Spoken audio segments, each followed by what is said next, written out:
बीडपेक्षा सिंधुदुर्ग जिल्ह्यामध्ये दहशतीची मोठी परिस्थिती निर्माण झाली आणि कायदा सुव्यवस्थेचा पूर्णपणे बोजवारा उडलेला आहे. आपल्याला माहिती असेल की कुडाळमधील बिडवळकर नावाच्या तरुणाला लग्न करून फक्त 22,000 रुपये द्यायचा होता म्हणून शिंदे सेनेच्या एका प्रमुख पदाधिकाऱ्याने लग्न करून मारल्यानंतर मृत्यू त्यामध्ये झाला.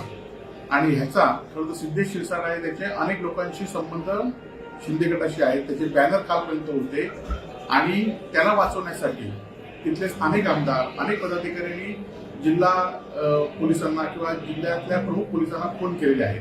आणि त्यामुळे ह्यांचा खरा आका कोण, त्या सिद्धेश्वरचा आका कोण हा प्रश्न आता सिंधुदुर्गवासियांना आहे. खरं तर पोलिसांनी त्याला मदत करणाऱ्या सगळ्यांचा तपास केला पाहिजे आणि ज्यांनी कोणी हा तपासामध्ये दबाव आणण्याचा प्रयत्न केला त्यांची नावं जाहीर झाली पाहिजेत. आणि या संदर्भात शिवसेना सुद्धा लवकरच तीव्र असं आंदोलन या ठिकाणी करणार आहे आणि या परिस्थितीचा आका कोण हा पोलिसांनी शोधला पाहिजे.